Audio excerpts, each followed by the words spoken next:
The new Lenovo K10 Note is the first phone in India under 15,000 rupees to sport a telephoto camera, which in itself sets it apart from the crowd. Now, on paper, the phone is well equipped to take on the competition, but it's time to find out if it's worth buying.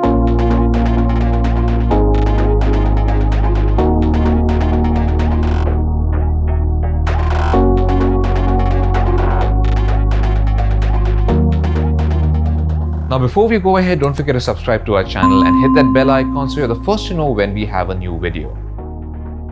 The body is built from plastic, which is of good quality, and the phone does feel sturdy. We also like the fact that the back and the sides are covered up with a single piece of plastic, which makes it comfortable to hold. This night black color is impossible to keep clean though. Smudges on the plastic back don't wipe off easily, making the phone look messy just moments after you pick it up. In the front, there's a 6.3-inch Full HD Plus LCD display. The display also has a dewdrop notch, and even though the bezels aren't very slim, it's not too thick either. The notification LED is tucked away in the earpiece, which is a nice touch. The display produces good colors and has relatively wide viewing angles. We also found the brightness level to be more than adequate for outdoor use. Now, the K10 Note also did a good job with media playback overall. Its single speaker gets quite loud thanks to the Dolby Atmos enhancement. You can choose between 3 presets in the settings menu, and while the surround sound effect isn't too prominent, it does make the audio sound a bit louder. The rear fingerprint sensor recognizes our fingerprint pretty much every single time, but Lenovo has added a fade-in animation when the display wakes up, which makes the overall process seem a little slow. There is Face Unlock, but it's Android Pie's default Smart Lock feature, which is a little slow and fails to work in low light. Now, the Lenovo K10 Note comes with a powerful processor, which is a Qualcomm Snapdragon 710 SoC, and is available in 2 RAM and storage variants, one with 4GB of RAM and 64GB of storage, and the other with 6GB of RAM and 128GB of storage. The K10 Note also runs a custom version of Android 9 Pie, but the customizations isn't very aggressive, so the overall look and feel is still closer to stock Android. Sadly, our review unit was still on the May 2019 security patch, which is quite out of date. The K10 Note feels relatively compact despite having a large display. The slim body and lightweight of the device makes it easy to use. Even some one-handed usage is possible, although reaching the upper corners of the screen is still tough. The 4GB version which we reviewed ran Android pretty well. Apps loaded quickly and heavy games ran pretty well too. The phone didn't really heat up with general use, but the back did get a little warm when playing games. In PUBG Mobile, which ran well on the high preset, the phone didn't overheat or get uncomfortably hot even after about 30 minutes of gameplay.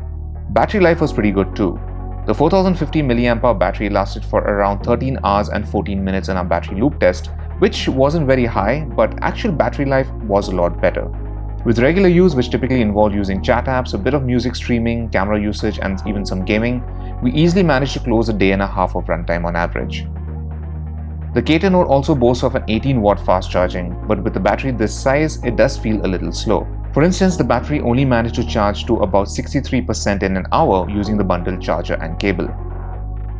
The Lenovo K10 Note has a triple rear camera setup. Now, this includes a 16-megapixel primary sensor with an f1.8 aperture, an 8-megapixel telephoto camera with 2x optical zoom and an f2.4 aperture, and a 5-megapixel depth camera.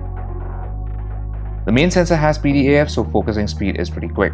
The telephoto sensor takes a little longer to lock focus, and we often had to tap our subject to get the exposure right with it. When shooting landscapes, the primary sensor was able to capture good details. Colors weren't oversaturated and white balance was generally good. We also like the fact that images weren't sharpened too much, so there's not a lot of grain when you zoom into the photo. While details at the center of the frame are generally sharp, objects around the sides tend to have slightly softer details. Close-ups fared well too, but we had to often tap the viewfinder to get the exposure right on our subject. The telephoto camera offers a 2x optical zoom, and details were generally good under ample lighting. Now, edges around objects weren't as sharp as using the main sensor, but under good enough light we got some good shots. In very low light, the camera relies on a digital zoom rather than switching sensors. Now, while the image quality from the telephoto camera is generally decent, we didn't find it to be drastically better than, say, using a 2x digital zoom from a large sensor camera such as a Realme 5 Pro.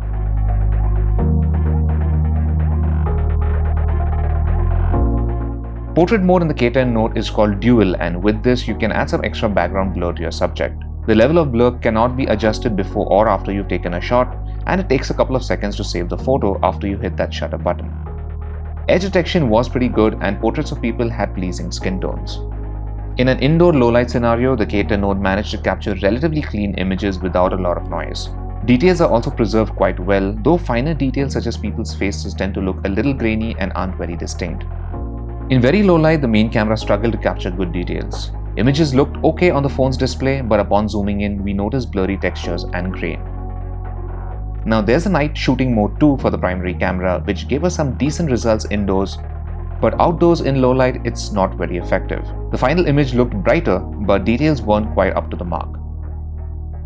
The 16 megapixel selfie camera captured very average quality selfies. Even with the beauty filters turned off, skin textures looked heavily sharpened and colors weren't always accurate.